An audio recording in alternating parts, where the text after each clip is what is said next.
Bien, eh bien, je vous remercie d'être revenus si nombreux là pour la dernière conférence de cette semaine de la généalogie. Cette conférence qui est donnée par le professeur Jacques-Olivier Boudon de la Sorbonne, qui va nous parler de quelque chose de très particulier, des secrets d'un menuisier, je crois,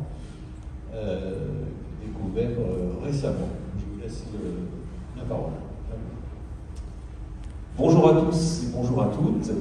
Je vais vous raconter une histoire qui est un peu différente des sujets que vous avez entendus depuis quelques jours. Je ne vais pas vous parler à proprement dit de recherche généalogique, même si, vous allez le voir, l'histoire que je vais vous raconter s'est beaucoup appuyée sur les recherches généalogiques que j'ai pu effectuer.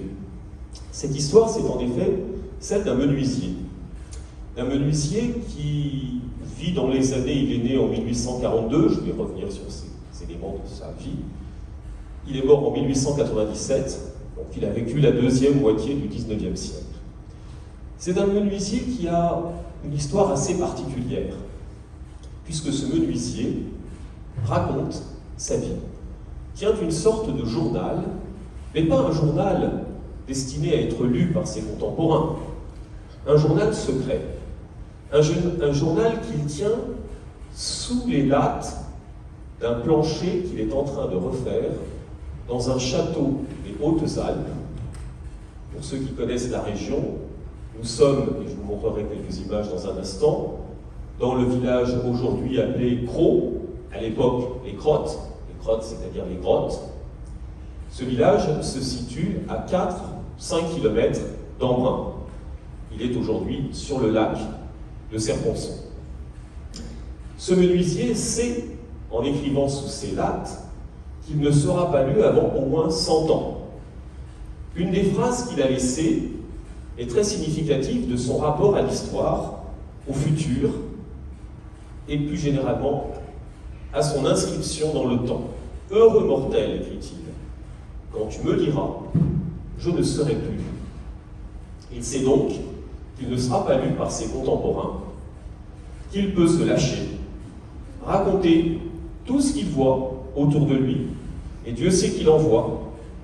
Un menuisier, c'est un artisan qui est sans cesse en train d'ouvrir des portes, de franchir des seuils, d'aller chez les uns, chez les autres, pour réparer un plancher, pour confectionner un meuble. Il est donc à l'affût de tout ce qui se passe, et il va révéler un certain nombre de secrets. 72 planches ont d'abord été retrouvées, sur lesquelles il a écrit des phrases. 72 planches, pour ceux qui voient à peu près à quoi ça correspond, c'est 20 000 signes. 20 000 signes, autrement dit 10 pages dactylographiées. C'est peu, me direz-vous. Mais à partir de ces 10 pages dactylographiées, à partir de ces 20 000 signes, j'ai pu écrire un ouvrage qui en fait près de 300 pages, un peu moins, 250 à 300 pages.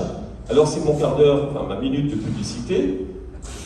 Première version, vous la voyez sur la gauche, parue chez Belin en 2017.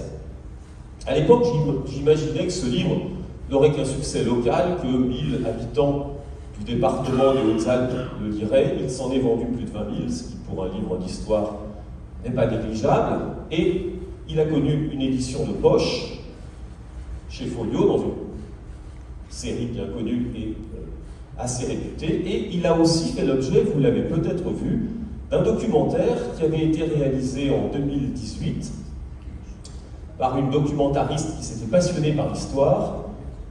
Et ce documentaire a été diffusé sur France 2 dans un créneau qui est le 13-15 après le journal de la mi-journée. Et ce documentaire a été diffusé à 3 reprises, ce qui fait que vous avez peut-être déjà entendu parler de cette histoire. Alors cette histoire, comment est-ce que je suis arrivé à m'en emparer ? Il se trouve que l'une de mes spécialités, au-delà de l'histoire du XIXe siècle, c'est l'histoire de l'Empire, l'histoire napoléonienne. En 2009, j'avais décidé, ce que je n'avais jamais fait auparavant, de remonter la route Napoléon, depuis Cannes, près d'ici, jusqu'à Grenoble. Mais, pour ceux qui l'ont faite, la route Napoléon est un petit peu aride. Je m'étais dit qu'un court séjour sur les rives du lac de Serponçon ne serait pas de trop, et donc je m'étais accordé une petite dérivation à partir de la route Napoléon. Et j'avais loué une chambre d'hôte dans un château, le château de Picontal, que je vais vous montrer, qui est un très joli château, tout à fait restauré, un château médiéval, mais qui a été repris à plusieurs époques.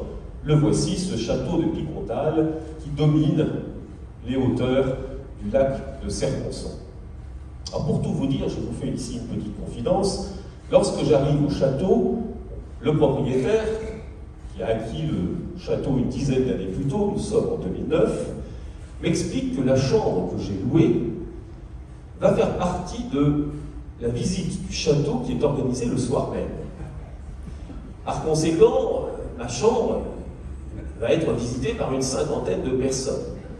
C'est la chambre du roi, la plus belle chambre du château. Ma compagne n'est guère favorable à cette idée de 50 personnes déambulant dans nos appartements, aussi jolis soient-ils. Je finis par la convaincre d'accepter ce deal, surtout qu'en échange, nous sommes invités à la visite du château. Et donc nous y participons, et c'est à l'occasion de cette visite du château que j'entends prononcer des phrases. Un acteur raconte des éléments de sa vie. Il se met dans la peau du menuisier, dont j'ignore tout à cette date, du menuisier qui a vécu dans le château un peu plus de 100 ans plus tôt. Je me dis, il y a là, étant historien, il y a là une source tout à fait intéressante. Le lendemain matin, j'interroge les propriétaires qui m'expliquent que, faisant des travaux 10 ans plus tôt, ils ont été alertés par les ouvriers qui avaient refait une voûte. La voûte s'était effondrée et en s'effondrant, le plancher des pièces qui étaient au-dessus, exactement 3 pièces, s'était dévoilé à leur regard. Et ils avaient trouvé au sol des planchettes, des morceaux de bois, sur lesquels il y avait des inscriptions. Immédiatement, ils alertent leur contremaître, qui alerte le châtelain, qui se dit il y a là une mine d'or. Ils conservent l'ensemble des planchettes, 72 au total, en réalité probablement un peu plus. Il semblerait que certaines aient été volées par l'un ou l'autre des ouvriers. Peu importe. Ces planchettes ont été donc récoltées, et le secrétaire de mairie du village de Crau, qui est par ailleurs passionné par l'histoire de son village, s'est amusé à les retranscrire. J'ai conservé dans l'édition que j'ai fait des planches et des écrits à la fin des livres, j'ai conservé la numérotation qui est totalement aléatoire parce qu'on ne sait pas dans quel ordre ces planches ont été rédigées. Ce que je ne savais pas à l'origine et que j'ai compris par la suite, c'est qu'en réalité, ces planches, ce ne sont pas, ça n'est pas le revers du parquet, ce sont des chutes. Lorsque le menuisier arrive au bout d'une pièce, sa planche est évidemment trop longue, et donc avant de la clouer sur la lambourde au bout de la pièce, il découpe le morceau à l'aplomb du mur. Et avant de se débarrasser de ce morceau, il écrit avec son crayon de menuisier, crayon à la mine de plomb, il écrit sur la planche des phrases dans lesquelles il raconte sa vie. Puis ensuite, il glisse la planchette sous le plancher, il cloue, et il est certain que dans cet espace entre le plancher et le plafond du dessous, rien n'apparaîtra avant des dizaines d'années. 72 planches ont été retrouvées. D'autres l'ont été, et je vous en dirai un mot pour terminer, d'autres l'ont été depuis, dans d'autres maisons. Car l'affaire dans la région a fait grand bruit et a suscité des vocations, et certains se sont souvenus soit avoir déjà trouvé des planches, soit même se sont mis à la recherche de nouveaux trésors. 72 planches, donc. Comme vous l'avez compris, je ne sais rien du village, ce village des Craux, aujourd'hui, de Craux, des Crottes. C'est un village qui, à l'époque qui nous intéresse, réunit à peu près 1200 habitants, dont 200 à 300 sont concentrés dans le bourg central, que vous voyez ici, vu du côté de la Durance. Nous sommes sur les bords de la Durance, évidemment le lac de Serponçon n'existe pas à l'époque. Vous voyez au milieu l'église, je reparlerai de l'église et de son curé, et vous voyez sur la hauteur, au-dessus de l'église, le château qui domine le village. Derrière, c'est la montagne, et vous voyez le même village depuis la montagne, avec, dans le fond, la vallée de la Durance et les prairies qui séparent le village de la rivière. Un village donc, je dirais ordinaire, mais qui va prendre une importance particulière par le fait du récit que nous en livre le menuisier Joachim Martin. Ici un exemple de ces morceaux de bois sur lequel il explique qu'il va à Embrun acheter un cochon. Ça fait partie, je vais y revenir, des éléments de sa vie quotidienne. Pourquoi est-ce que c'est un témoignage exceptionnel? Bien parce que très rares sont les gens simples, comme on les désigne, les gens du peuple, à raconter leur existence. On dispose d'un certain nombre de mémoires, de journaux, d'artisans, mais ils sont très peu nombreux. Et la plupart du temps, ce sont des artisans qui, à l'image de Léonard Martin Nadeau, Léonard Martin de la Creuse, ont ensuite réussi une ascension sociale. Dans le cas de Martin Nadeau, il est devenu député puis sénateur de la Troisième République. Donc les journaux d'hommes du peuple sont relativement rares. Au point d'ailleurs qu'un historien que j'ai bien connu, qui est toujours en vie, que vous connaissez peut-être, Alain Corbin, avait décidé, dans les années 90, de restituer l'histoire d'un homme du peuple. Il l'avait fait en se rendant aux archives départementales de l'Orne, dont il est originaire. Il avait ouvert des registres au hasard et il avait mis le doigt sur un nom, sur les tables décennales. Le premier choix était mauvais, le type était mort au bout de 15 ans. Évidemment, ça ne permettait pas de reconstituer sa vie. Et puis, il était tombé sur un individu, Louis-François Pinagot, dont il a ensuite essayé de retracer le parcours. Sauf qu'il n'avait que son acte de naissance, son acte de mariage, son acte de décès, et quelques bribes issues des archives notariales. C'était à peu près tout. Et il expliquait qu'on ne pouvait pas faire l'histoire des gens du peuple, sinon à imaginer ce qu'ils avaient pu ressentir, ce qu'il fait dans un livre lui aussi de 300 pages, sans aucune archive. Moi, j'ai eu la chance inverse. Je n'ai pas mis le doigt sur un registre d'état civil pour essayer de repérer Joachim Martin. D'une certaine manière, c'est Joachim Martin qui m'a désigné comme devant être le légataire testamentaire de sa propre volonté d'exister. Heureux mortel, quand tu me liras, je ne serai plus. Il s'adresse à moi au hasard. Il s'adresse sans doute plutôt à un confrère menuisier qui refera le plancher 100 ans plus tard, avec l'espoir que ce qu'il a confié à l'avenir, au futur, soit conservé. Il se trouve par ailleurs que Joachim Martin a laissé d'autres traces. Je l'ai dit dans d'autres maisons, mais aussi dans les archives. Et ça a été l'une des plus belles surprises que j'ai pu avoir. Je m'attendais à trouver que tout simplement les éléments biographiques classiques. Or, en allant aux archives départementales des Hautes-Alpes à Gap, j'ai retrouvé notamment une lettre qu'il a écrite au préfet. Aux archives nationales, j'ai retrouvé une pétition qu'il a co-signée avec d'autres membres de la communauté villageoise, adressée au ministre. Je vous dirai tout à l'heure dans quel contexte. On trouve donc des éléments divers et variés qui montrent que, à partir des éléments que j'avais en ma possession, on pouvait aller plus loin pour comprendre qui était ce personnage. Alors on va entrer dans le vif du sujet et essayer de comprendre qui est Joachim Martin. Sur une des planches que j'ai ici transcrite, ce sera plus commode pour la lecture, on peut lire 1880, Martin Joachim du village Crotte, 38 ans. L'homme se présente. Il se présente. Nous sommes en 1880. De fait, les 72 planches ont été écrites entre l'été 1880 et d'une part, et l'été 1881 d'autre part. C'est à ce moment-là qu'il travaille au château de Picontal. Et il précise, Martin Joachim, avoir fait le plancher en août 1880 à 0 francs 75 le mètre carré pour Monsieur Roman, ex-avocat. Sur une autre planche, il précise, faisant allusion ici à son père, qui a été menuisier avant lui, depuis 55 ans que nous travaillons ici, nous n'avons rien trouvé qui indique histoire, avec un H majuscule. Pas un coup de plume ni crayon. Ne fais pas comme eux, écrit toujours ta date, 1880. Et il précise, j'ai retourné le château et fouillé partout. Je n'ai pas trouvé une lettre, pas un chiffre de menuisier. Or, vous savez que les artisans, maçons, tailleurs de pierre, menuisiers, ont l'habitude souvent d'écrire la date des travaux qu'ils effectuent, leur nom, leur signature.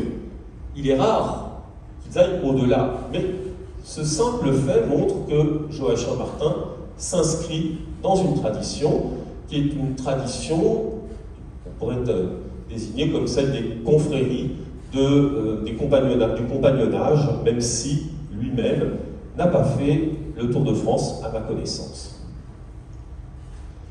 Il se présente à nouveau sur cette planche que je vais vous lire, enfant du malheur, qui naît libre et à 38 ans être chétif, malade et sourd, une sœur qui a une jambe de bois, âgée de 32 ans, mariée à un fou cafetier à Embrun, voilà ce qui reste de mes 12 frères. En quelques mots, il en dit beaucoup sur lui-même, sur cette planche. Je reviendrai sur sa sœur un peu plus tard. Revenons sur la manière dont il se désigne, enfant du malheur. Je me suis longtemps interrogé sur cette formule qui est classique au XIXe siècle et qui désigne un enfant né hors mariage, enfant adultérin ou enfant incestueux. Et pourtant, Joachim Martin est bien né d'un couple légitimement marié. Il est le fils de Jean-Joseph Martin, menuisier, cultivateur, selon les actes d'état civil également, et d'Adélaïde Lavigne. Du côté paternel, il est originaire des Crocs, enfin du village des Crottes. Depuis le XVIIIe siècle, j'ai pu remonter jusqu'à ses arrière-grands-parents, je ne suis pas remonté bien au-delà, ça n'avait pas beaucoup d'intérêt. Il est enraciné dans le village, ses grands-pères, arrière-grands-pères, étaient cultivateurs au village. Du côté de sa mère, les choses sont un peu plus compliquées. Elle appartient à une famille qui vient de la Drôme, d'un petit village de la Drôme. Elle est passée d'abord par l'Isère et est arrivée avec ses parents à l'âge de 10 ans au village de Crotte. Premier élément qui m'avait troublé, le mariage des deux parents a eu lieu 1 mois avant la naissance de l'enfant. Donc vous l'avez compris, les parents ont fêté, comme on dit, Pâques avant Rameau. Mais 1 mois avant la naissance, c'est tout de même tardif. La raison en est sans doute liée à l'origine des parents. Les deux parents ont 21 pour la mère et 22 ans pour le père. J'ai voulu en savoir plus.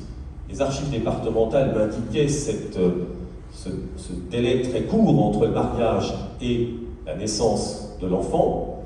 J'ai voulu en savoir plus et je suis allé aux archives diocésaines pour voir l'acte religieux. Nous sommes dans un village, le village de des Crottes, qui est considéré comme, au milieu du XIXe siècle, très fervent. La pratique religieuse y est quasi unanime. Or, je ne trouve pas dans les registres paroissiaux, je ne trouve pas mention du mariage religieux. Je vais un peu plus loin et je découvre l'acte de baptême. L'acte de baptême qui m'annonce que Joachim Martin est bien né et a été baptisé. Il est né de Jean-Joseph Martin et d'Adélaïde Lavigne, une hérétique. Nous avons affaire à un couple mixte. Elle est protestante, originaire d'un village Schwiskla, protestant de la Drôme, et d'un père catholique. Famille au catholicisme avéré, puisque aussi bien le père Jean-Joseph que son père, donc le grand-père de Joachim, appartiennent à la confrérie des pénitents du village, donc un enracinement complet dans le catholicisme. Enfant de valeur, c'est un enfant, Joachim, qui a vécu pendant toute son enfance, probablement, avec le regard de ses contemporains, peut-être même au sein de sa famille, où on le désigne comme l'enfant qui n'aurait pas dû l'être, qui n'aurait pas dû provoquer ce mariage, qui est un mariage d'ailleurs dénoncé par les autorités religieuses lorsque l'évêque vient faire sa tournée pastorale en 1844, donc 2 ans après la naissance de Joachim. Le curé note qu'il y a dans le village 2 mariages civils, c'est-à-dire des mariages mixtes avec des protestantes. C'est la sœur d'Adélaïde Laville qui a aussi épousé un catholique du village. Donc, enfant du malheur, c'est ainsi qu'il faut sans doute le comprendre, et cela a eu pour Joachim probablement des conséquences sur sa manière d'être avec son entourage. Il se décrit comme sourd, chétif, malade et sourd. Ce qui est là aussi intéressant parce que on a la confirmation de cet état de santé qui n'est pas flambant.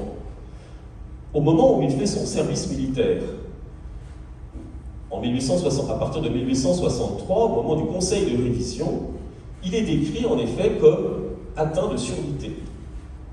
Mais une surdité qui n'est pas suffisante pour le réformer. Et ce que j'avais ignoré au départ, il a fini par faire un service militaire dans des conditions que j'évoquerai peut-être dans un instant.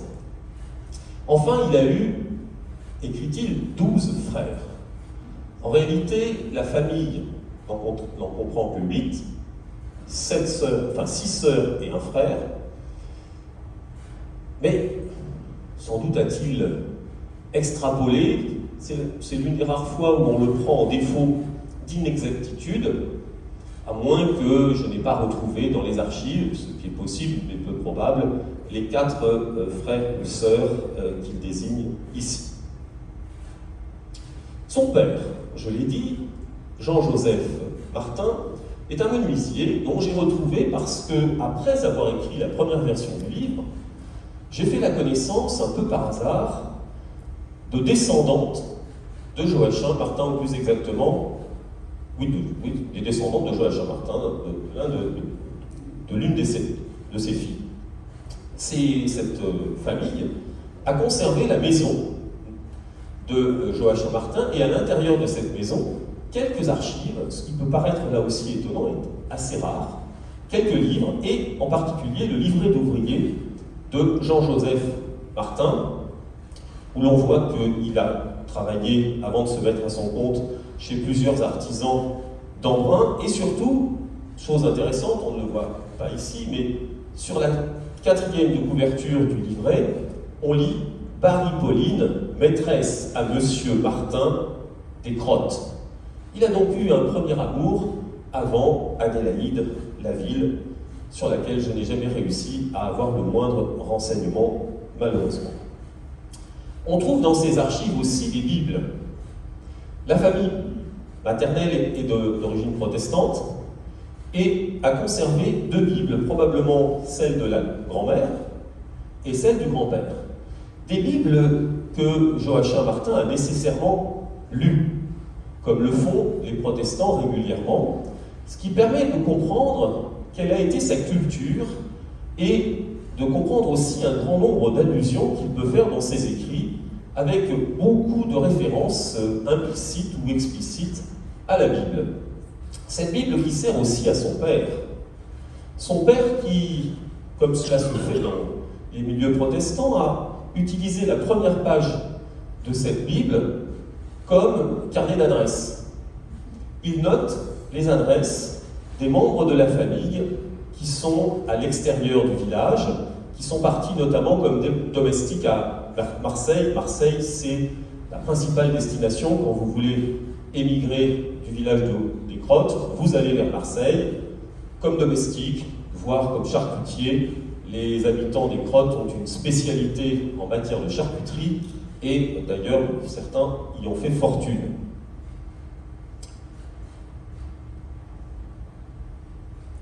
D'autres hommes, Joachim Martin, écrit, on l'a évoqué, « Heureux mortel, quand tu me liras, je ne serai plus, sois plus sage que moi », ajoute-t-il. Il donne des conseils. Et là, on est absolument dans le cadre de la morale chrétienne que j'évoquais à l'instant. « Sois plus sage que moi, de 15 à 25 ans, ne vivant que d'amour et d'eau de vie,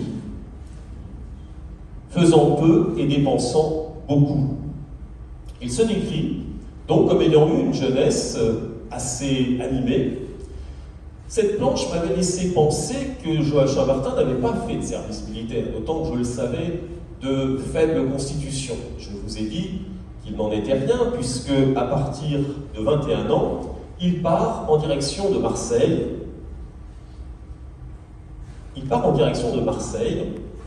Où il va être affecté à un hôpital militaire comme infirmier militaire, puis il s'en va en Corse. Il s'en va en Corse où il est également infirmier militaire, ce qui m'a permis de comprendre une des phrases qu'il a laissées sous les planches, dans laquelle il fait allusion à une exécution capitale à laquelle il aurait assisté à Bastia de 2 truands qui en auraient tué 5. Et il ajoute même que la particularité en Corse, c'est que la guillotine est un peu différente de celle que l'on rencontre en France, enfin, sur le continent. Or, il se trouve qu'à la fin des années 60, donc il est en Corse entre 1863 et 1868, il se trouve qu'en Corse, le bourreau qui a été désigné est le beau-père d'un menuisier qui s'appelle Berger et qui est l'inventeur d'une nouvelle guillotine mise au point donc en 1868, ce qu'on appelle la guillotine Berger, qui va sévir entre les années fin 19e et toute la première moitié du XXe siècle. Pourquoi je précise cela? Eh bien parce que mon hypothèse, c'est que Joachim Martin, menuisier, a été en contact avec cet inventeur de la guillotine et qu'ils ont discuté ensemble de techniques. Et on le voit d'ailleurs très intéressé à plusieurs reprises par tout ce qui relève des faits divers. Il a aussi, au retour, lorsqu'il rentre dans son village, été le spectateur d'une décapitation à Marseille, où 3, il dit 4, il se trompe, mais on peut comprendre pourquoi, où 3 membres d'une bande d'Italiens, la bande de Coda, qui avait fait plusieurs crimes dans la région de Nice à Marseille, ont été décapités. Il est présent en 1868, puisque c'est en 1868 qu'il rentre au village des Crottes. Il a demandé d'ailleurs un retour prématuré. Il aurait dû faire 7 ans de service, il n'en fait que 5. Il a fait intervenir le conseiller général pour être libéré plus tôt que prévu. Le voici. Là encore, c'est une trouvaille que j'ai faite grâce aux descendantes. Le voici photographié au début des années 1870 avec son instrument de prédilection, un violon. Il est ménétrier. Il anime les bals dans la région et il l'écrit sous les planches. De Gap à Briançon, il a en quelque sorte drainé la vallée et multiplié depuis sa jeunesse l'organisation de bals, ce qui d'ailleurs lui rapporte un peu d'argent, 10 francs pour une soirée, explique-t-il, sous une planche. Il est menuisier. Alors l'image n'est pas très claire ici, mais on le voit dans son atelier qui existe toujours, en face à peu près de la mairie du village de Gros, cet atelier qui a été repris, récupéré par les descendants. Et donc c'est un personnage qui raconte sa vie quotidienne. Il raconte ce qu'il fait. Bien sûr les travaux qu'il accomplit au château, mais aussi les travaux agricoles, car c'est aussi un cultivateur. Il possède des terres, il possède de la vigne, il engraisse un cochon, j'y ai fait allusion tout à l'heure. Il est probable aussi qu'il envoie des moutons l'été dans les estives pour s'enrichir, en tout cas pour gagner un peu d'argent. Et on sait par à la fois ce qu'il paye en impôts, par ce qu'il laisse à sa mort, un capital de 500 francs, on sait que ce n'est pas un homme pauvre. C'est un homme du peuple, mais c'est un homme qui a, avec sa famille, une certaine aisance, autant que, si on la rapporte évidemment, au niveau de vie dans ce village des Hautes-Alpes. Il est très préoccupé par des éléments très concrets, le climat, la sécheresse, la grêle, mais aussi par le prix des denrées. Il ne cesse d'indiquer des prix du blé, du kilo de pommes de terre, de l'hectolitre de vin, préoccupation somme toute très classique pour un homme de son époque. Comme d'ailleurs, j'allais dire, un homme ou une femme d'aujourd'hui. À son retour du service militaire, il se marie. Là, je vous montre une planche qui a été découverte depuis, elle ne fait pas partie du lot des 72, elle a été retrouvée au château. On peut y lire cette phrase: « J'ai pris femme Antoinette, fille d'Antoine Robert, ex-maire, et de Henriette Guillaume Broche. » Donc vous voyez, non seulement il indique qu'il s'est marié, mais il donne l'état civil de sa femme, en précisant que son beau-père a été maire. Et il ajoute: « Le père de ma belle-mère a fait construire la grande maison face à la Grande Croix, a coûté 12 000 francs et a été vendu 6 000 à Berthe Père, qu'il a laissé à la fille Philippe pour ses 20 ans de service de domestique et concubinage. » Alors ici, il faut sans doute faire intervenir une frustration de la part de Joachim Martin, qui est un homme cultivé. On le voit à travers ses écrits, j'ai oublié de le préciser, il écrit en français. Il prononce d'ailleurs, vous l'entendez depuis tout à l'heure, son prénom Joachim, comme l'on dit Joachim du Bellay, c'est-à-dire la prononciation en langue d'Oil de Joachim, la prononciation Joachim étant la prononciation en langue d'Oc, que l'on retrouvera également dans la péninsule ibérique. Joachim, comment sait-on qu'il prononce Joachim? Parce que sur l'un des livres qu'il a hérité de son père, il a écrit son nom, J-O-A-C-H-I-N. Et sur un autre livre, J-O-I-C-H-I-N. Phonétiquement, Joachim. Il se désigne ainsi. Il est cultivé. C'est un lettré, d'une certaine façon, en tout cas, qui a un niveau culturel supérieur à la moyenne.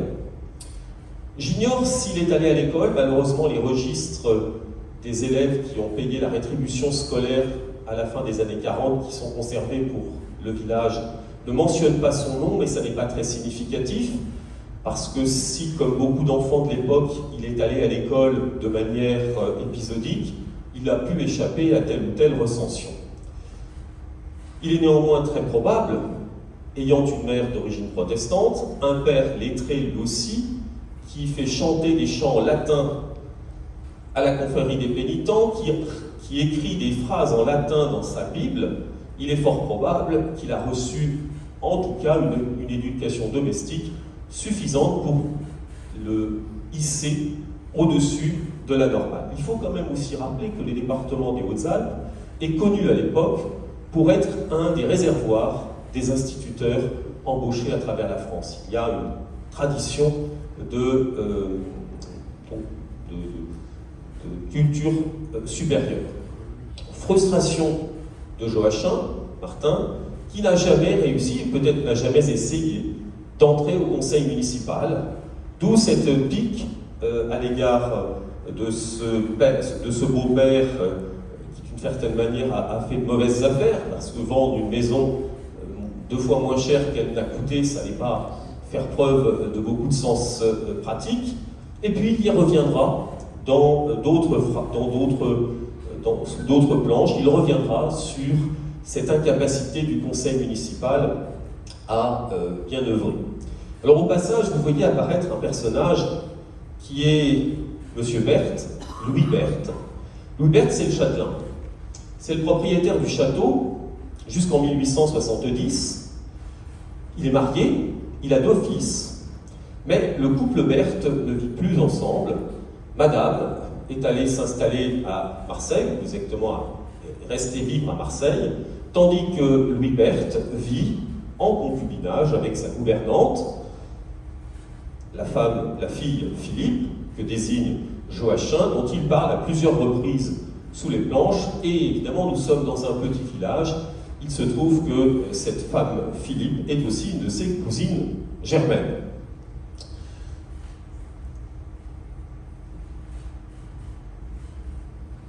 Bon, vous voyez ici la transcription. Le château. Le château a donc changé de propriétaire tout au long du XIXe siècle. Il a été vendu comme bien national à l'époque de la Révolution française. À la fin des années 40, il est acheté par Louis Berthe, qui est un négociant de Marseille, dont je viens de parler, qui va devenir maire du village des Crottes en 1852, c'est-à-dire au début du Second Empire. Il remplace le beau-père de Joachim Martin, dont on vient de parler, qui a été le maire à l'époque de la Seconde République. Louis Berthe meurt, là aussi, Joachim nous en parle sous une planche, il meurt quelque temps après la défaite de Sedan, ne s'étant pas remis de cette annonce de la défaite de Sedan du 2 septembre 1870 et de la chute du Second Empire.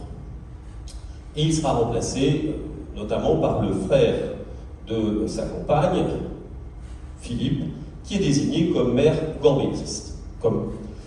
Le château est alors vendu en 1876 à un notable des Hautes-Alpes qui s'appelle Joseph Roman. C'est un avocat de formation, plus exactement un érudit de la guerre plaidée. Il appartient à une famille de notables. Par sa mère, il est le descendant, sa famille maternelle s'appelle Amat, et la famille Amat, d'Amat, est une famille de parlementaires. Il y a eu un député à la Constituante et également sous la Restauration. Il achète donc le château et il entreprend de faire restaurer ce château à partir de 1876.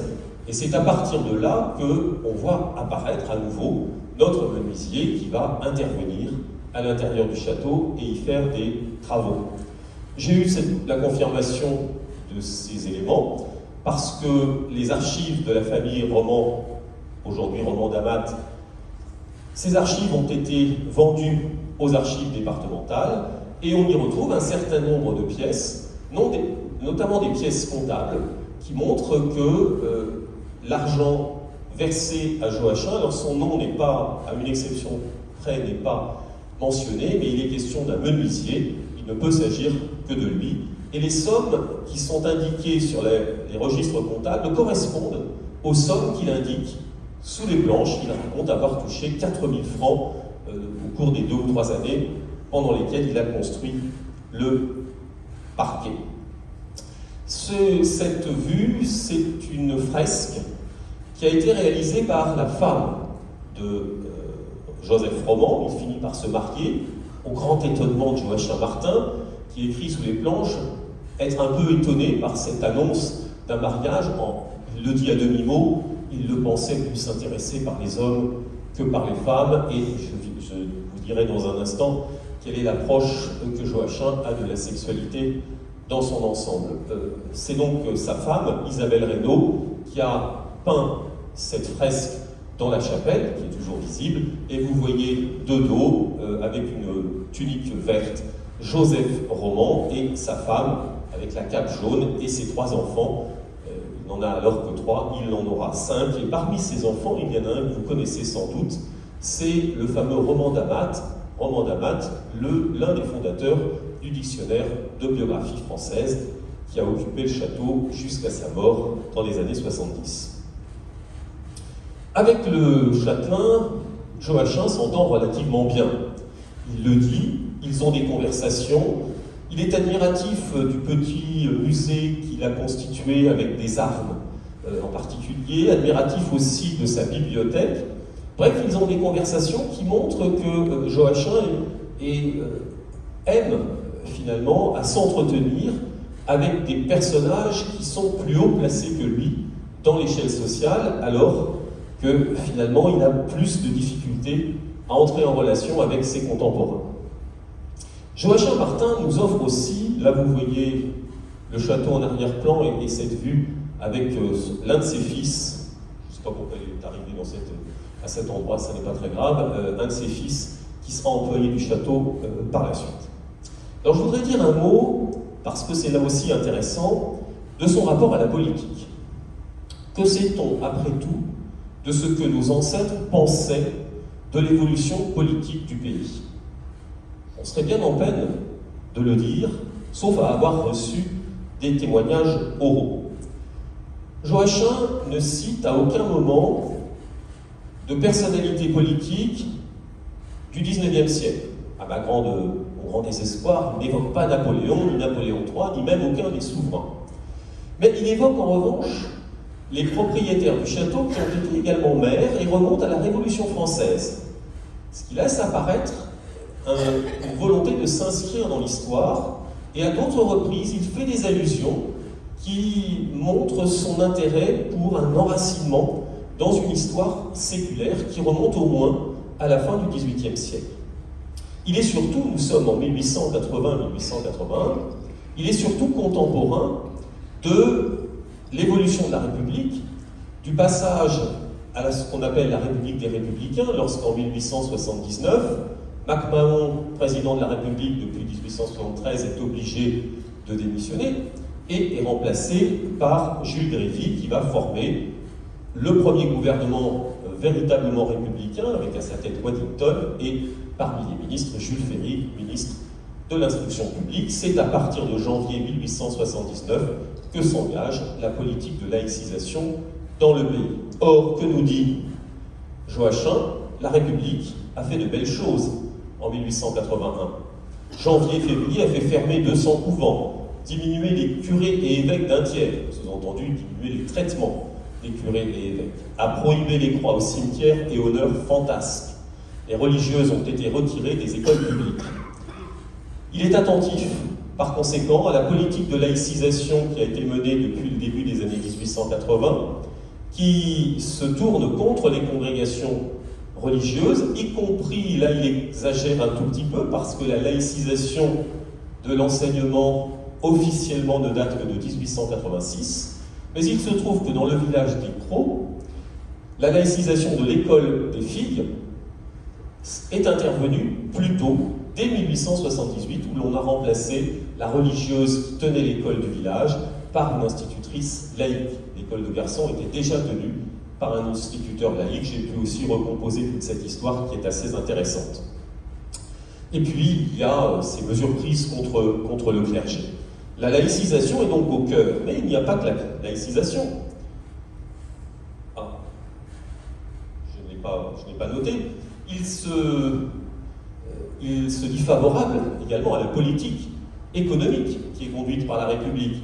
Les grands travaux, et notamment le chemin de fer, c'est la grande affaire de l'époque.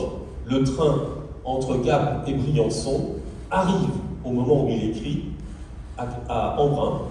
Les remparts d'Embrun sont alors détruits et il le voit des hauteurs du château, puisque le château est en face d'Embrun.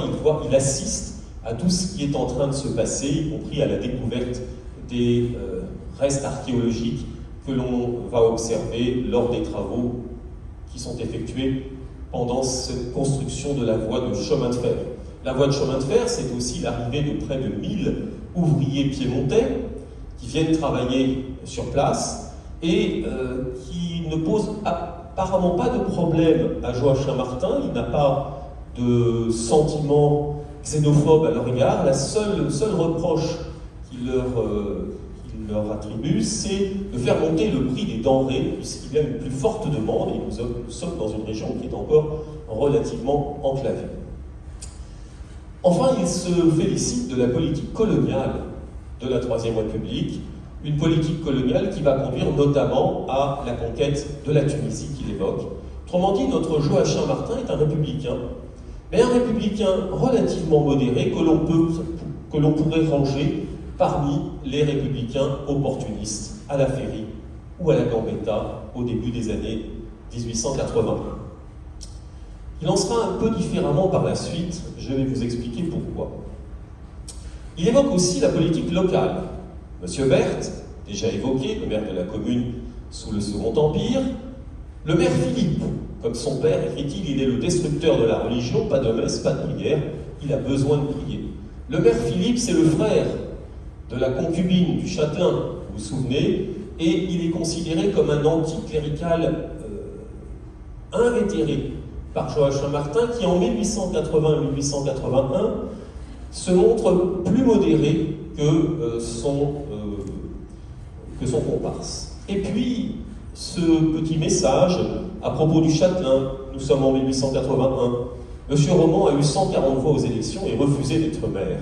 Ignorance complète sur 7 conseillers, il y en a 4 qui ne savent lire. Toujours cette obsession d'un conseil municipal qui ne serait pas à la hauteur. Évidemment, il exagère, mais encore une fois, c'est une manière pour lui de regretter de ne pas avoir sans doute fait partie de ce conseil municipal, de ne pas avoir été considéré comme apte par ses contemporains. Le maire, mais aussi le curé. Le curé qui n'a guère les faveurs de notre Joachim Martin.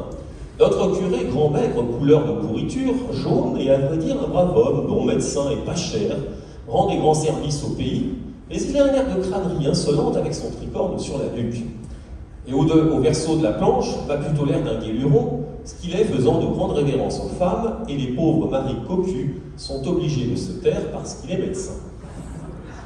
Donc vous avez compris que les relations entre Joachim Martin, qui a, j'en ai quasiment la preuve, qui a déserté l'Église lui-même, mais dont la femme continue de s'y rendre, Joachim Martin n'est guère favorable à ce curé, dont j'ai évidemment réussi à identifier qui il était, grâce à sa généalogie, mais aussi grâce à un dossier aux Archives nationales que j'ai mis un petit peu de temps à retrouver parce qu'il avait été classé dans une série improbable et qui montre qu'il y a eu problème avec ce curé. Ce curé est attiré par les femmes de sa paroisse. Joachim le dit clairement sous cette planche. Mais, explique-t-il, on lui pardonne parce qu'il est médecin. Et de fait, là aussi, j'ai retrouvé la trace tout à fait étonnante d'un phénomène qui n'est pas propre à ce village, et qui faisait qu'un certain nombre de prêtres exerçaient la médecine. Exerçaient évidemment illégalement la médecine, mais dans un pays où l'encadrement médical est très faible, j'allais dire peut-être qu'on va y revenir, et comme il y a encore moins de curés que de médecins, je ne suis pas sûr que ce soit la solution. Dans un pays où l'encadrement médical est très faible, les prêtres jouaient parfois le rôle de médecins. Et c'est ce qui est arrivé dans le village de Croix. Comment je le sais? Parce que lorsqu'il a quitté le village, son successeur a demandé qu'on lui verse la prime qu'il obtenait, et on finit par comprendre que cette prime était accordée par la municipalité pour service rendu comme médecin. Ce médecin, Joachim l'apprécie dans un premier temps, nous sommes en 80-81. 4 ans plus tard, les choses ont changé. Je vous ai parlé de cette lettre en commençant, de cette lettre que Joachim a écrite au préfet des Hautes-Alpes en 1884. Elle s'inscrit dans un ensemble de pétitions qui visent à faire partir le curé un peu trop prompt à s'en prendre aux femmes des paroissiens. En 1881, Joachim ne s'inquiète pas trop. Il est vrai que sa femme n'a pas l'air d'être, si on en juge par le peu qu'il en dit, n'a pas l'air d'être une femme très portée sur le sexe. Elle mesure 1m39, elle est malade, explique-t-il à plusieurs reprises. Mais un jour, et c'est ce qu'il raconte au préfet, sa femme est convoquée par le curé en confession. On ne sait pas ce qu'il lui a dit, mais apparemment, il a prononcé des mots qui ont fait que la femme est partie en courant de l'église et, explique Joachim, il n'a pas remis les pieds. Donc, probablement était-il allé un peu trop loin dans ses avances à l'égard de la femme de Joachim. Mais Joachim va plus loin dans cette lettre. Il va plus loin en expliquant au préfet que le curé n'est pas un si bon médecin que cela. Et il semble qu'il ait réfléchi aux effets qu'ont pu avoir les soins qu'il a prodigués, notamment à des membres de sa famille. Il s'étonne de la mort de son frère à 17 ans, alors qu'il était en pleine forme, enfant qui avait été soigné par le curé médecin. Il se demande aussi si son père, mort en 1879 à 59 ans, n'aurait pas subi des soins quelque peu maladroits de la part du curé. Et puis il y a cette histoire qui concerne sa sœur. Vous vous souvenez, cette sœur de 32 ans qui a une jambe de bois. Cette sœur a une histoire particulière, mariée à un fou cafetier à Embrun. Ce cafetier a pris la poudre d'escampette. Il est allé se réfugier à Marseille, s'établir à Marseille, laissant sa femme, sans enfant, au village des Crottes. Cette femme, et là on le repère aussi, je ne vous ai pas encore parlé des registres de la municipalité, du conseil municipal, qui sont en ligne, donc très faciles à consulter. Cette femme, un jour, est blessée à la jambe et va voir le curé médecin. Elle a une entaille à la cheville, il lui conseille de mettre un peu de bouse de vache, plus exactement, et d'enfermer son pied dans une caisse de bois. Or, j'ai lu quelque part que c'était un soin qui pouvait se prodiguer s'il y avait une entorse, mais il valait mieux l'éviter si l'on avait une plaie. Vous imaginez ce qui est intervenu, le pied s'est infecté, le pied s'est infecté et elle a été hospitalisée où on a dû l'amputer, d'où la jambe de bois. Qu'à cela tienne, les relations entre le curé et la sœur de Joachim Martin ne s'en sont pas pour autant détériorées. Le curé habite en face de l'église, au presbytère. La sœur de Joachim habite la maison contiguë. Et raconte toujours dans cette même lettre au préfet Joachim Martin, quelque temps après, elle met au monde une petite fille, alors que son mari est toujours à Marseille. C'est l'enfant du miracle dont le père est, aux yeux de Joachim, sans contestation possible, le curé. La femme et la fille vont mourir peu de temps après. Quant au curé, dont les paroissiens avaient demandé le déplacement, au point de demander même son remplacement par un pasteur protestant, Joachim se souvient qu'il a des origines protestantes, ce curé fut déplacé et eut une promotion dans une paroisse du diocèse de Gap. Avec l'histoire de la sœur de Joachim, je vous ai introduit à une des dimensions, il me reste peut-être quelques instants pour vous en parler, vous l'attendez depuis le début, la dimension qui a trait à son rapport à la sexualité. Vous le savez, là aussi, écrire la sexualité, l'histoire de la sexualité des Français n'est pas simple parce que les témoignages sont rares et que souvent on s'appuie soit sur des témoignages judiciaires, soit sur des témoignages médicaux. Mais des réflexions sur la sexualité des uns et des autres, elles ne sont pas si fréquentes. Or, Joachim est un observateur de ce qui se passe dans son village. Il y a notamment un événement qui l'a beaucoup marqué, qui l'a même traumatisé. En 1868, je passais à minuit devant la porte d'une écurie, j'entendis des gémissements, c'était la concubine d'un de mes grands camarades qu'elle accouchait. Ils ont vécu 10 à 11 ans, je ne sais pas exactement, elle est accouchée de 6 enfants, dont 4 sont enterrés aux petites écuries, 1 de mort, garçon, et la fille est en vie, du même âge que ma fille.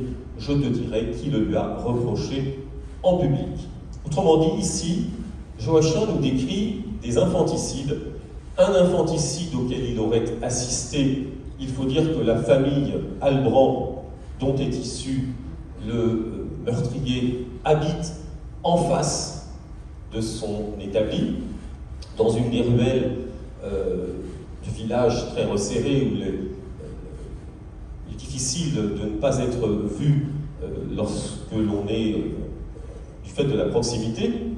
Donc il décrit cet infanticide, ou plus exactement ces 4 infanticides, Dans une phrase qui est très explicite, il y revient à 4 reprises sous les planches, 4 sur 72 font allusion à cet événement.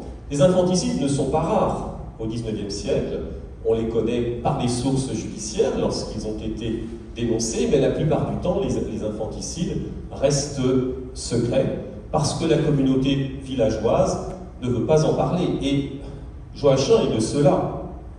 Je parlerai après sa mort, si je survis. Nous sommes heureux, mais lui ne fera qu'un scélérat toute sa vie.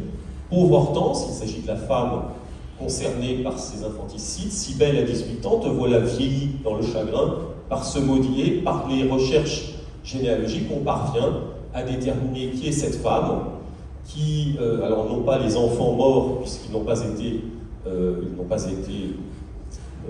inscrits sur le registre d'état civil, mais en revanche la fille qui a survécu, elle, apparaît bien comme une des condisciples de la fille aînée de Joachim Martin.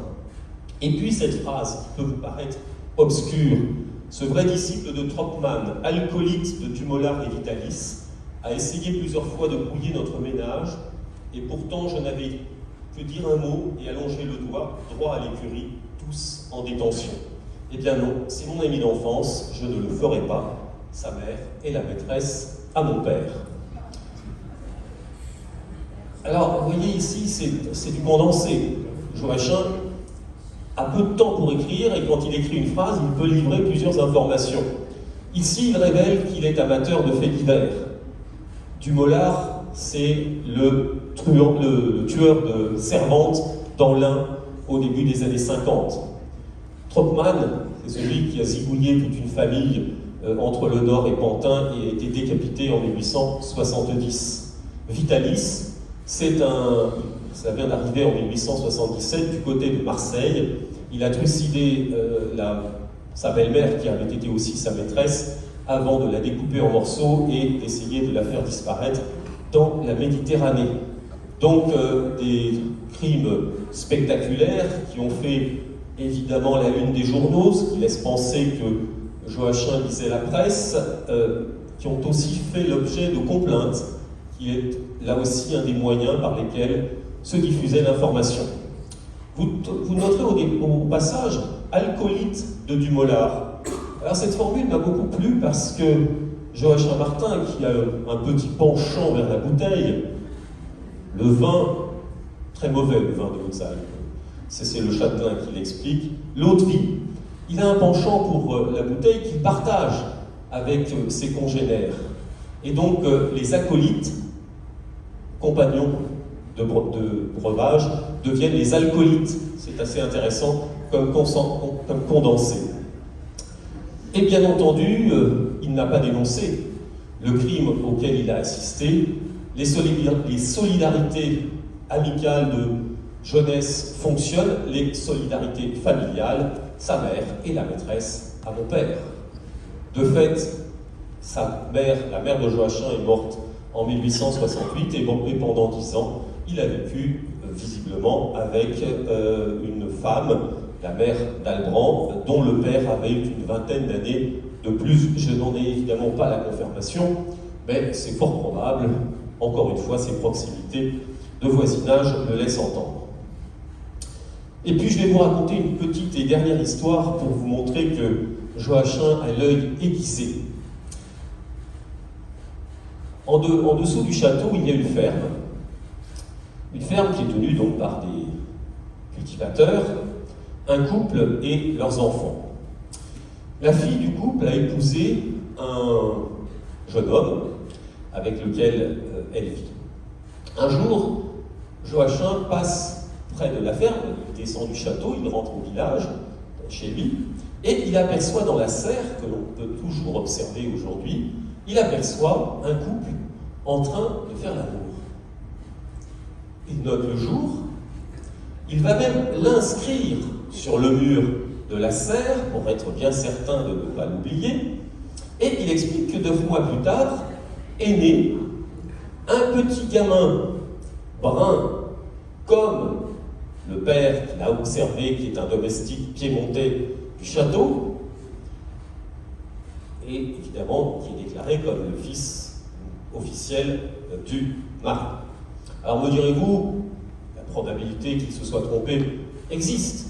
Alors je suis allé voir les registres matricules, et après avoir identifié l'enfant, j'ai retrouvé la naissance, l'acte de naissance, j'ai retrouvé son dossier, sa fiche sur le registre matricule. Il est brun, mais alors brun, comme pas possible, alors que le père est roux.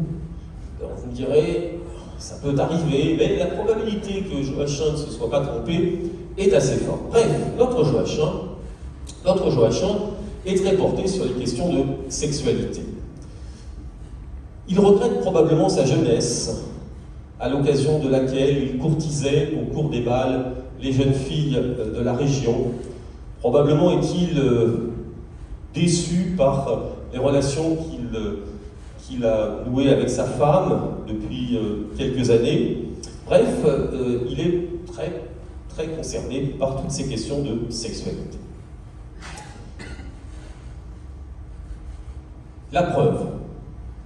Et là, je vais terminer en vous révélant quelques secrets, si je puis dire. Depuis la sortie du livre, j'ai eu connaissance d'abord de l'existence de 3 planches qui avaient été découvertes dans une maison d'un hameau. Planches qui font allusion à des éléments de sa vie quotidienne, mais qui ont l'intérêt d'être datées de 1874. Autrement dit, Joachim Martin a écrit avant. Probablement, est-ce une pratique qu'il a toujours mise en application.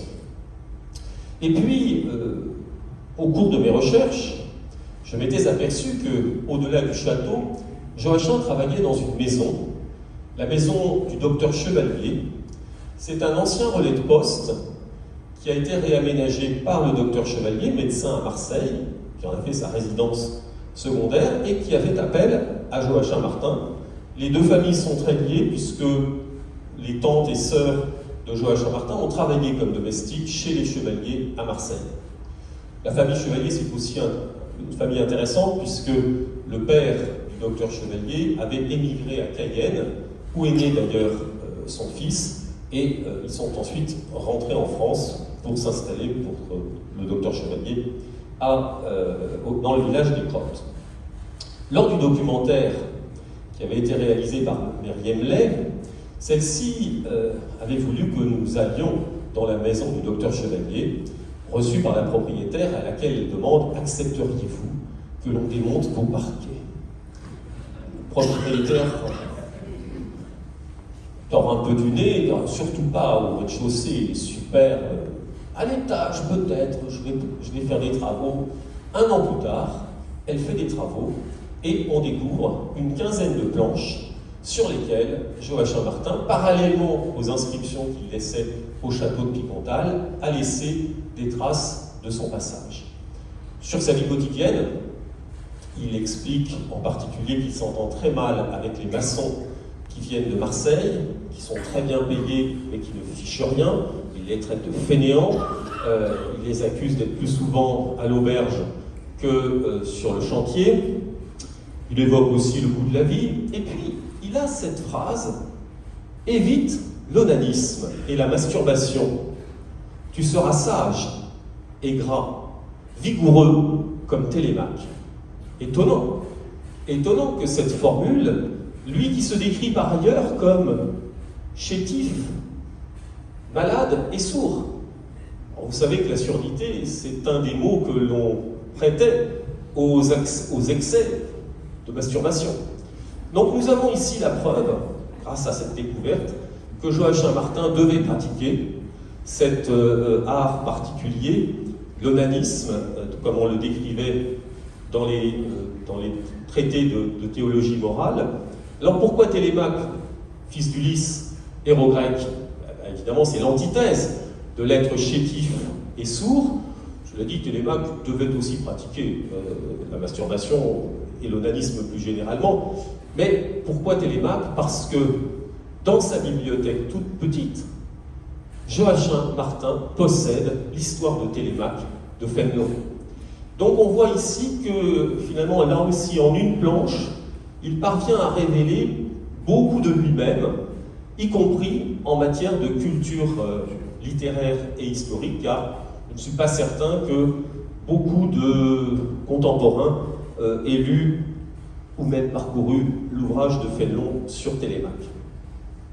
Alors, pour terminer, Joachim Martin meurt en 1897, il a continué à travailler au château, il a eu 4 enfants, dont une fille morte en bas âge, une première fille aînée qui a épousé un ouvrier de la région de Cassis et a eu 9 enfants, c'est d'elle que descend la famille que j'ai retrouvée qui possède aujourd'hui la maison de Joachim, un fils nommé Casimir qui, comme beaucoup d'habitants du village des Crottes, a émigré. Il est allé jusqu'aux États-Unis, jusqu'au Texas. Il y est resté 3 ans. Et lorsqu'il a été mobilisé, au moment de la Première Guerre mondiale, il a été affecté comme traducteur auprès des troupes américaines. Il s'est marié d'abord à 2 reprises, s'est installé, a quitté définitivement le village, s'est installé dans le centre de la France, et vers 80 ans, 81 ans, sa femme meurt, ce qui arrive. Il se remarie, je vois ça sur les actes d'état civil, je me dis il a dû se remarier avec une jeune domestique, pas du tout. Il a retrouvé une femme du même âge que lui, grâce aux annonces du chasseur français. Comme quoi. Enfin, le dernier fils, vous le voyez ici, c'est Jean-Baptiste. Jean-Baptiste est resté au village. Vous l'avez aperçu tout à l'heure dans les jardins du château de Tripontal, comme employé du château. Il est également menuisier, il cultive la vigne. Et vous repérez cette casquette qu'il a toujours portée, ou alors il arborait un bandeau. Il était désigné comme Martin le Borgne. Eh bien, on retrouve là aussi Joachim, car dans la lettre au préfet que j'évoquais tout à l'heure, quand il évoque les mauvais soins administrés aux membres de sa famille, il parle de son fils qui, à 18 mois, a une infection des yeux. Le médecin recommande de mettre quelques gouttes d'un produit dont on ne sait rien, qui va rendre l'enfant aveugle d'un œil.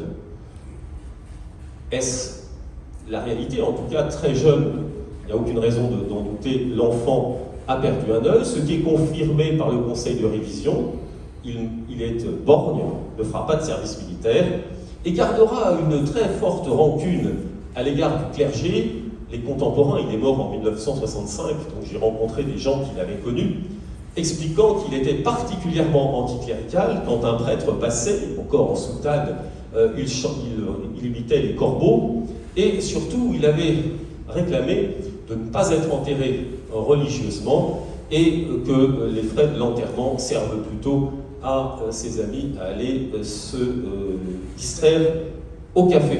Et de fait, sa tombe ne porte pas de croix, mais ce monument qui a disparu aujourd'hui et qui confirme cet anticléricalisme du personnage, autrement dit d'un siècle à l'autre, entre le père et le fils, cet anticléricalisme qui était né à la fin du XIXe siècle ne s'est pas éteint une centaine d'années plus tard. Donc vous le voyez, un personnage étonnant, un personnage qui d'une certaine manière cherche à atteindre une forme d'immortalité en écrivant et qui a partiellement réussi, puisque ce soir je vous ai raconté sa vie. Je vous remercie de votre attention.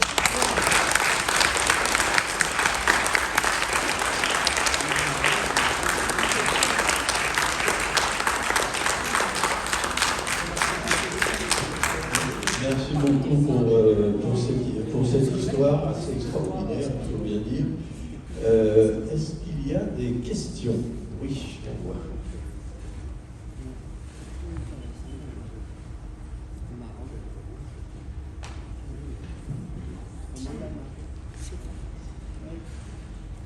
Bonjour, merci pour votre exposé. À l'occasion d'un relevé de mariage de baptême de 1760 à 1780 dans une petite ville de la Somme, j'ai pu me rendre compte que le premier enfant après mariage était né d'œuvres prénuptiales. Alors donc j'en ai une certaine collection. je les ai évalués, etc. Et j'ai pu obtenir une courbe en cloche qui montre l'âge auquel on se marie, enfin, le nombre de mois de naissance auquel on se marie le plus souvent avant, quand la femme est enceinte avant le mariage. Eh bien, il s'agit de l'ordre de 7 mois. Donc le pic des mariages de gens qui ont eu des relations prénuptiales, c'est 7 mois en moyenne. Voilà. Une information que je vous communique. 7 mois après la conception, vous voulez dire. Voilà. 7 mois après. Alors, entre en ligne de compte ce que l'on appelle les temps clos. On ne se marie pas pendant l'Avent ni pendant le carême. Donc si vous avez, entre guillemets, fauté, comme on disait à l'époque, juste avant, ça empêche de se marier pendant cette période-là, ce qui est sans doute une des explications.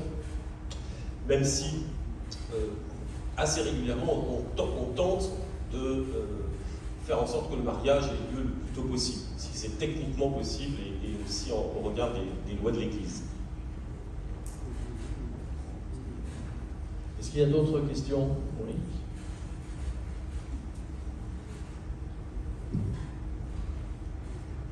Oui, ma question c'est, cette histoire est tellement rocambolesque et complexe. Quelle méthodologie vous avez appliquée pour retrouver tout ça?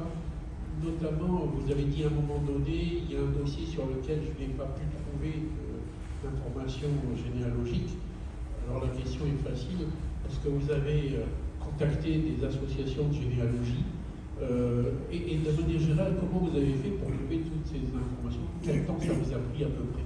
Alors, en fait, j'ai commencé à travailler en 2009, quand j'ai fait cette découverte, et le livre est paru en 2017. Donc, pendant cette période, j'ai écrit d'autres ouvrages, mais j'avais toujours à l'esprit cette affaire, et donc j'ai fait progressivement des recherches à caractère généalogique, en m'appuyant évidemment sur les registres d'état civil, mais aussi sur les recensements, qui sont très intéressants parce que les recensements permettent de mesurer en particulier la composition d'une famille, de voir quels sont les domestiques qui sont au foyer ou les autres personnes qui sont au foyer. Pour répondre à votre question, je ne pourrais pas mesurer le temps que j'y ai passé, c'est un temps certain, paraphraser Bourvil, mais très difficile à dire. Pourquoi? Oui, j'aurais pu. La personne que je n'ai pas retrouvée, c'est la première maîtresse de Jean-Joseph Martin, Pauline Barry. Évidemment, j'ai fait des recherches dans les tables décennales d'Embrun, de la région, et je n'ai rien trouvé. J'ai même fait des recherches dans les registres d'écrou, parce qu'il se trouve que dans les Hautes-Alpes, les registres d'écrou sont numérisés, ce qui est très commode, et ce qui d'ailleurs m'a permis d'identifier plusieurs personnages dont parle Joachim Martin et qui ont fait de la prison à Gap ou à Embrun. Je ne vais pas évoquer ici, mais ça montre qu'il est extrêmement précis, puisqu'il a tout ça aussi en tête. Donc peut-être que je pourrais en effet, ça n'a pas non plus un caractère, ça ne va pas révolutionner ce que j'ai démontré, mais c'est vrai que ça pourrait être anecdotiquement intéressant. Certaines informations m'ont été communiquées par des généalogistes. Je pense par exemple à ce personnage qui est l'un des fils de la famille Michel, qui est éjecté du village car soupçonné de pédophilie. On perd sa trace, mais Michel, c'est pas un nom commun. Enfin, si, c'est un nom très courant. On peut aller retrouver un Michel à travers la France, ça n'est pas simple. Eh bien, un généalogiste me l'a retrouvé du côté, il est mort du côté d'Avignon. Il s'était marqué.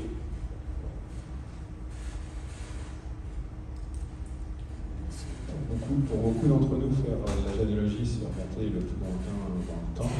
Je crois que ce qui est important, c'est de reconstituer, effectivement, comme vous disiez tout à l'heure, le parcours de nos ancêtres les moins éloignés, les plus faciles, peut-être, sur qui on a plus de documents au XIXe siècle. Et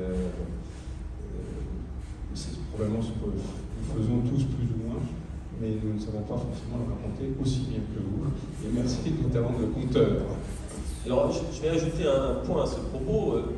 J'ai eu quelques petits mots, si on peut dire, avec mon éditeur, qui a voulu que l'on transforme, que l'on change les noms, comme dans les articles de journaux, pour éviter que des descendants de l'infanticide, du pédophile ou de telle personnalité impliquée dans les affaires ne viennent se plaindre et mettre en avant l'atteinte à la vie privée. C'est une clause maintenant qui peut être mise en avant même lorsqu'il y a prescription. Donc on a changé quelques noms. Enfin, ils sont très faciles à identifier puisque un brun va devenir roux, ou ce genre de choses. Et évidemment, comme je donne toutes les informations à caractère généalogique, si on retrouve les registres d'état civil, on peut sans problème retrouver l'identité des uns et des autres. Est-ce qu'il y a d'autres questions?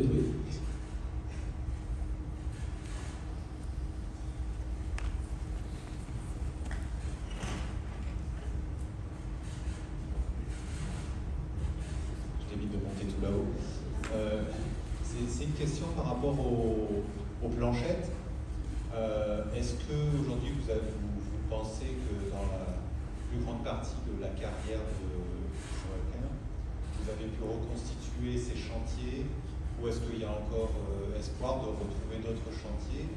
Et quelle méthodologie est-ce que vous pourriez mettre en œuvre pour ça, pour avoir d'autres morceaux de cette histoire?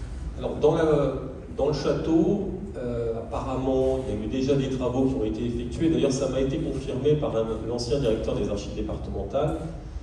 Il m'a expliqué que dans les années 70, Roman Damat, dont le prénom m'échappe, qui était lui-même chartiste, lui aurait montré des planches contenant des inscriptions, mais qu'il s'est visiblement débarrassé, considérant que ça ne devait pas être une source très intéressante. On était à une époque, les années 70, où ce type d'écrit n'était pas perçu comme très important. Donc il y a eu des travaux préalables qui ont conduit probablement à l'élimination d'une partie des planches. Il reste encore une pièce dans laquelle il n'y a pas eu de travaux et où probablement il y aurait des planches. Et puis probablement aussi dans d'autres maisons. Le problème, je suis allé faire plusieurs conférences dans la région et j'appelle les habitants de la région à se munir d'une pioche pour démolir leur parquet et de penser à moi s'ils retrouvent des planchettes, mais ça n'est pas facile à obtenir, et puis surtout dans beaucoup de cas, les travaux ont déjà été effectués puisqu'il est mort en 97, donc ça fait plus de 125 ans. Alors c'est vrai que la région d'Embrun est une région dont le climat est très sec. Je n'ai pas précisé, dans le château, le plancher de Mélèze. Mélèze est un bois imputrescible, ce qui explique aussi l'excellente conservation de ces planchettes, y compris avec les inscriptions. Alors, il faut imaginer que quand elles ont été retrouvées, ces morceaux